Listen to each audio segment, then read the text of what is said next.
দেখিনি তবু দেখেছি। কবি রাকিব ভুঁইয়া।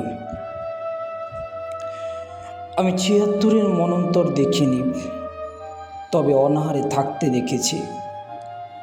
আমি ব্রিটিশদের দেখিনি, তবে হাজার কোটি পাচার দেখেছি। আমি ভাষা আন্দোলন দেখিনি, অধিকার আদায়ের আন্দোলন দেখেছি। অপারেশন সার্চলাইট দেখিনি, মাঝরাতে আন্দোলন দেখেছি। আমি রফিক শফিক দেখিনি, আন্দোলনে মরতে দেখেছি। আমি বলতে পারিনি, তবু বলতে চেয়েছি।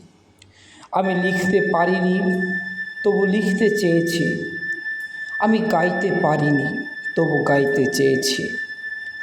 আমি হয়তো মরে যাব, যেভাবে মরেছে সাথী। ঝরে যাব পথ থেকে, পারবো না জ্বালতে বাতি।